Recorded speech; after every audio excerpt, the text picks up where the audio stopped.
반갑습니다. CPA 김수석 김용재 교사입니다. 자, 오늘은 여러분들이 굉장히 기다리시던 신간 소개를 조금 해보려고 해요. 교재명은 지금 보시는 것처럼 2021 김용재 100개 빈출 패턴 공무원 회계학 핵심 기출 요약집입니다. 제가 이 교재는 간단하게 설명드리면요. 공무원 시험에서 가장 많이 출제되었던 100개 빈출 패턴에 대해서 패턴별 풀이법에 대해서 설명드리고 각 패턴별로 두 문제씩 제가 수록을 해놨습니다. 그래서 실제 어떤 문제들이 각 패턴별로 출제가 되었는지 그 패턴별 풀이법을 적용하면서 연습을 할 수 있는 그런 문제입니다. 구체적으로 100개 패턴에 어떤 것들을 제가 꼽았는지 목차를 한번 같이 볼게요. 혹시라도 이제 교재를 구입하시게 되면은 이 목차를 보실 수가 있을 텐데, 이 목차에서 패턴 1부터 패턴 100까지 해서 총 100가지 패턴, 그리고 패턴별 두 문제로 약 200문제를 싣고 있습니다. 그래서 공무원 수험생분들 같은 경우는 이 교재가 굉장히 얇아요. 지금 교재 전체 분량이 350페이지 정도 되거든요. 근데 이 중에서 제일 마지막에는 2020년도 회계학 기출문제를 실어놨어요. 그래서 이 부분을 제외하면 딱 301페이지네요. 301페이지인데 여기 끝에 보이시나요? 분량이 굉장히 작아요. 300페이지 안에 공무원 회계학 전범위를 볼 수 있는 교재이기 때문에 여러분들이 시험 직전에 혼자서 전범위를 복습하시기에 굉장히 도움이 많이 될 거라고 생각이 듭니다. 자, 이 교재 같은 경우는 제가 공단기에서 강의를 하고 있기 때문에 공무원 수험생분들 같은 경우는 공단기에서 기존에 사용하고 계시는 프리패스를 이용해서 들으시거나 단과로 또 추가로 결제해서 들으실 것을 추천을 드립니다. 자, 그런데 저희 구독자분들 공무원 수험생보다 비공무원 수험생분들이 훨씬 더 많으시죠. 자, 그래서 비공무원 수험생분들을 위해서 이 교재를 어떤 식으로 활용하면 좋을지 추가로 설명을 드릴게요. 일단은 목차를 한번 보세요.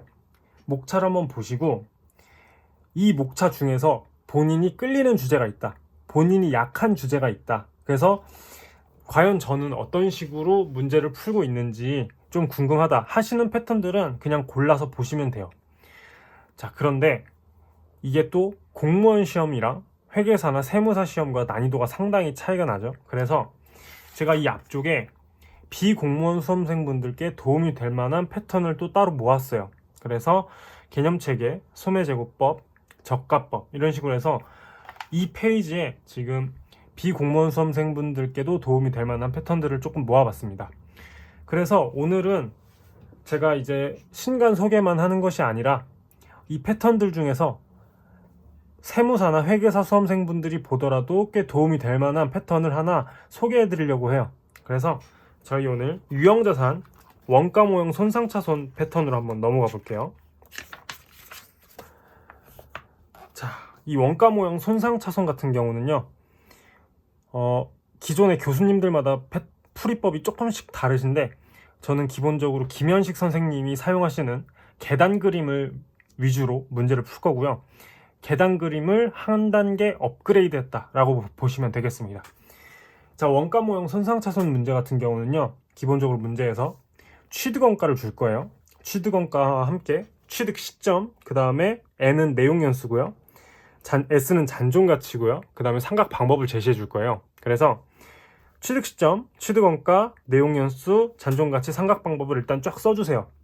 제가 지금 여기에 X0이라고 표시한 건 X1년 초를 의미합니다. 그래서 연도는 전부 다 기말 기준으로 표시를 할 겁니다. X1년 초는 X0년 말과 같기 때문에 X0이라고 표시할 거고요. X0년부터 시작해서 X1, X2, X3 이런 식으로 넘버링을 해주시면 돼요. 이게 왜 필요하느냐? 이제 여기서부터 상각을 하게 될 때 1년씩 상각을 하는 게 아니라 몇 년치를 한꺼번에 상각을 할 수가 있어요. 그때 X2부터 X0까지 하면은 2년이구나 이런 걸 파악하기가 쉽거든요. 그래서 연도는 무조건 기말 기준으로 써주는 거를 연습해 주세요.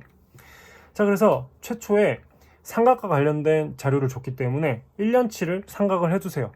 만약에 X1년 말에 뭐 손상 징후가 없다? 그러면 계속 상각을 이어나가는 겁니다. 그래서 손상 징후가 있다라고 한 그 시점까지 계속해서 상각을 해주세요. 자, 그 다음에 예를 들어 X2년 말에 손상징후가 발생했다. 그러면은 손상차손을 인식해야 돼요. 자, 이때 손상차손의 기준금액이 되는 거는 회수가능액이에요. 회수가능액. 회수가능액은 맥스, 사용가치, 순공정가치라고 써놨는데요. 사용가치와 순공정가치 중 큰 금액을 회수가능액이라고 부릅니다. 그래서 우리는 손상징후가 발생하는 그 해에 상각후 원가에서 회수가능액까지 손상차손을 인식해주면 돼요. 자, 여기서 회수가능액을 구하는 방식, 만약에 문제에서 숫자를 딱 하나만 제시해요. 숫자를 딱 하나만 제시하면 그 금액이 회수가능액이에요. 그래서 그 금액으로 그냥 손상차손을 인식해 주시면 되고요. 만약에 문제에서 숫자를 두 개를 제시한다. 그러면 하나는 사용가치일 거고 다른 하나는 순공정가치일 거예요. 뭐가 사용가치고 뭐가 순공정가치인지 전혀 따지실 필요도 없고요. 사용가치와 순공정가치의 의미도 전혀 중요하지 않아요. 여러분들은 그냥 문제에 제시된 숫자만 보고 두 숫자 중에서 그냥 큰 금액만 따라가시면 됩니다. 그래서 그 큰 금액이 회수가능액이다. 요거 이제 뒤에서 문제로 다시 풀 때 다시 한번 자세히 설명드릴 거고요. 회수가능액으로 손상차손이 끝났어요. 그 다음에는 다시 감가상각을 해야 돼요. 자, 이때 두 가지를 주의하셔야 돼요. 잔존내용연수 그리고 잔존가치를 주의하셔야 됩니다. 대부분 원가모형 손상차손 문제 같은 경우는 감가상각 방법을 정액법으로 줘요. 정액법인 경우에는 상각률이 매년 n분의 1로 똑같죠. n분의 1로 똑같은데 이 손상차손을 인식하면서 기존에 상각했던 기간들이 있죠. 이 상각했던 기간이 빠져요. 그래서 예를 들어 맨 처음에 내용연수가 5년이었다. 그러면은 기존에는 5분의 1로 상각을 했을 거예요. 이렇게 5분의 1로 두 번 상각하고 나서 손상차손을 인식하고 나서 다음에 상각할 때는요 2년이 지났죠. 그래서 이제 잔존 내용 연수는 3이 돼요. 3. 그래서 정액법이라 하더라도 이제는 상각률이 3분의 1로 바뀝니다.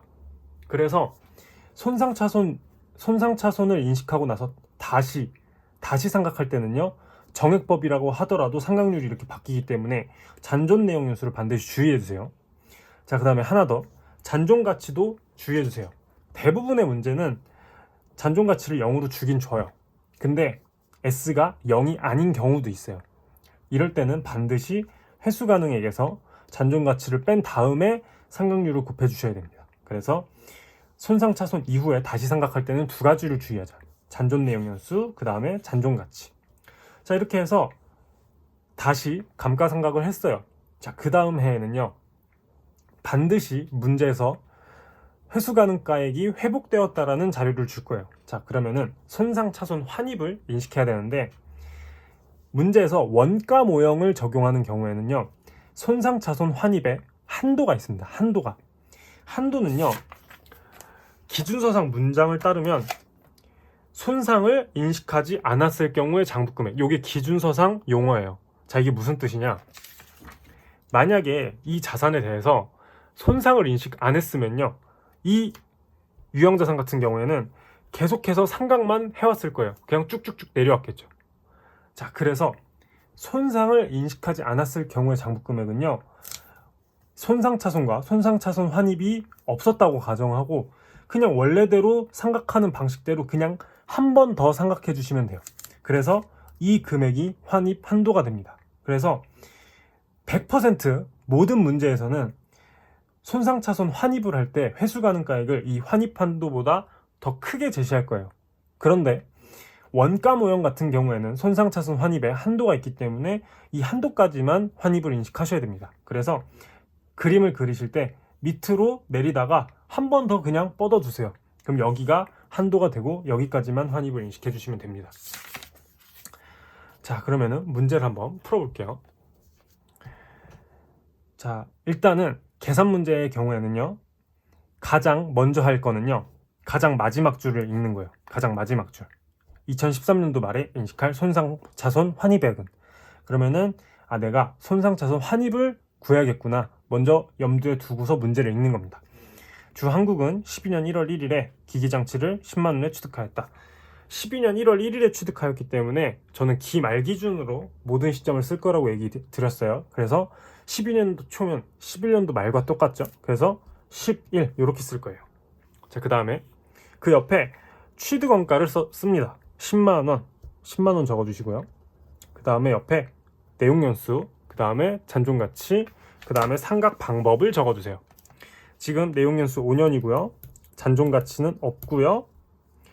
감가상각 방법으로 정액법을 쓰고 있대요. 이건 이제 문제를 보고 써주시면 돼요. 자, 그 다음에 문제에서 회수 가능액에 대한 얘기가 있을 때까지 그냥 쭉 상각을 하시면 돼요. 지금 문제에서 12년도 말에 회수 가능가액이 4만원으로 하락하였대요. 자, 그러면은 12년도 말 12까지 상각을 하시다가 여기에서 이제 회수 가능액으로 손상차손을 인식해 주시면 돼요.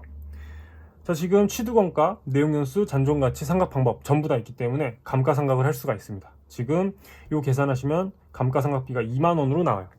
그러면은 상각 후 원가가 이제 8만원으로 나오겠죠.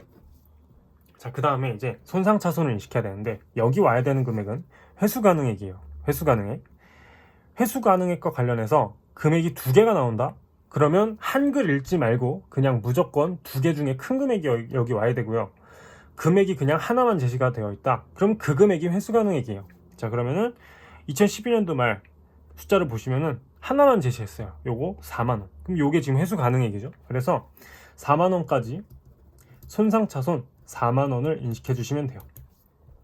자, 여기까지 손상차손을 인식했고요. 자, 그 다음에 재차 상각을 해야 돼요. 자, 이때 두 가지 주의하라고 말씀드렸어요.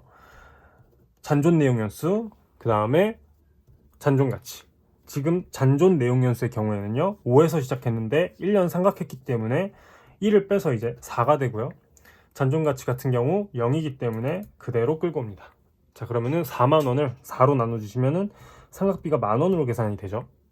그 다음에 이제 남은 금액이 3만원이 돼요. 자, 여기에서 지금 이게 2013년도인데 13년도 말 동기계장치의 회수 가능액이 7만원으로 회복되었다 라고 얘기하고 있어요. 자, 그러면 이제 손상차손 환입을 인식을 해야 되는데 지금 원가모형을 적용하고 있어요. 원가모형 지금 여기서 얘기하고 있죠. 이 원가모형 손상차손 같은 경우에는 환입에 한도가 있다. 얼마까지? 손상차손을 인식하지 않았을 경우에 장부금액까지. 손상차손을 인식하지 않았을 경우의 장부금액은요 이 금액이에요. 이 금액. 얘는 지금 10만원에 N은 5, S는 0 정액으로 상각을 하던 애거든요. 그냥 내려오던 길 한 번 더 내려오면 돼요. 정액법이기 때문에 매년 감가상각비는 똑같습니다. 그래서 2만원을 더 상각해주세요. 그러면은 한도가 6만원이에요.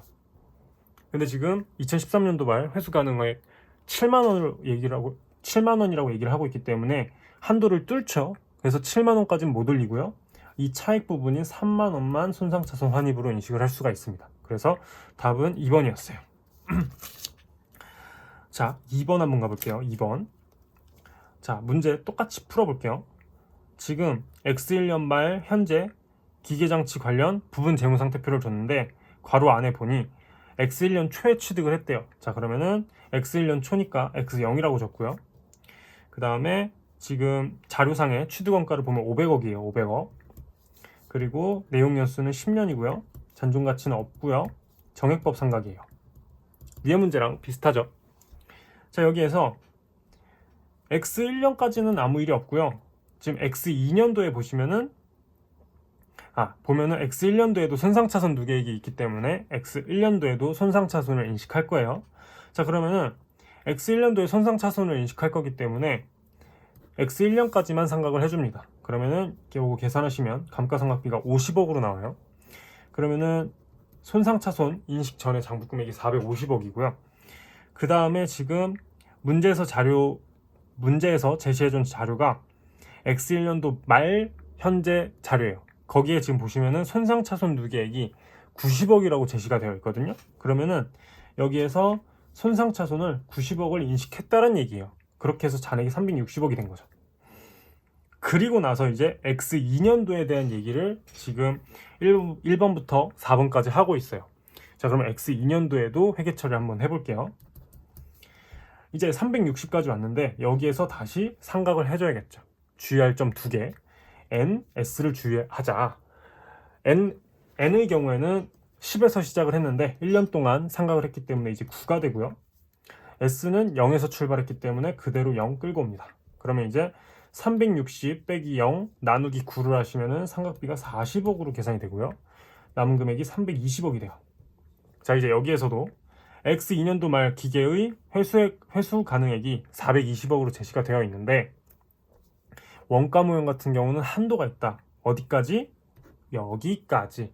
그래서 손상 차손은 그냥 무시하시고요. 내려오던 길 그냥 더 내려오시면 돼요. 정액법이기 때문에 여기도 그냥 50이에요. 그러면은 한도가 400억이고요. 요 차이인 80억만 손상 차손 환입으로 인식을 하셔야 됩니다. 자, 그럼 이제 1번부터 한번 파악해 볼게요. 1번 X2년도 말 기계의 장부 금액은 420억이다.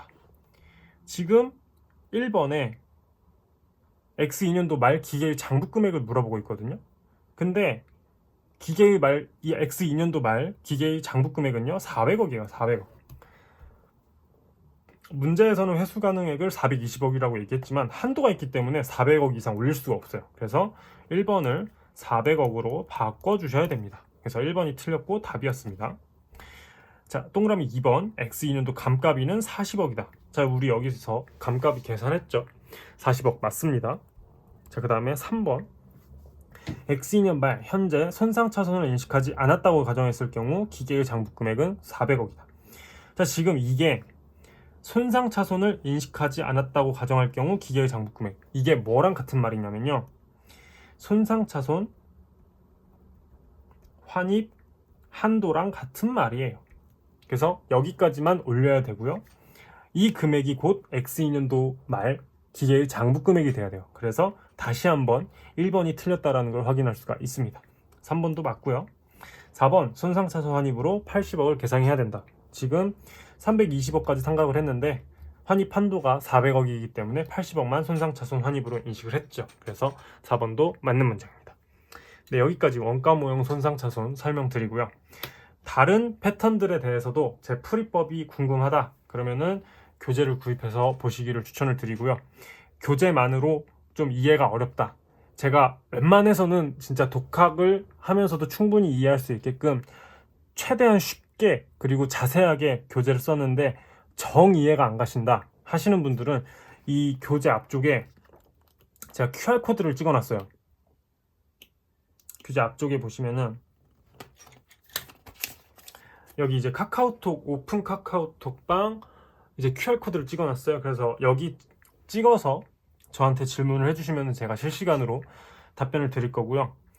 강의를 조금 다 듣고 싶다 하시는 분들은 공단기 사이트 가셔서 강의 수강해 주시면 되겠습니다. 네, 그러면은 오늘 강의는 여기까지 마치고요. 지금 이거랑 같은 컨셉으로 회계사용 교재를 지금 집필하고 있어요. 이제 지금 첫 발을 뗐는데요.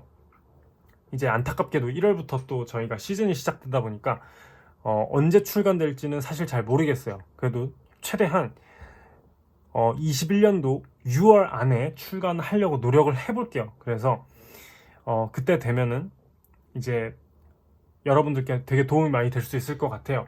지금 이제 초반 작업이 끝났는데 여러분들께 꽤 도움이 많이 될 것 같아요. 정말 괜찮은 책이 나올 것 같고 여러분들 기대 많이 해주셔도 좋을 것 같습니다. 네, 그러면은 열심히 여러분들 이제 시험도 얼마 안 남으셨는데 마무리 잘 하셔서 좋은 결과 있으시기를 바라겠습니다. 네, 다음 영상에서 뵙도록 하겠습니다.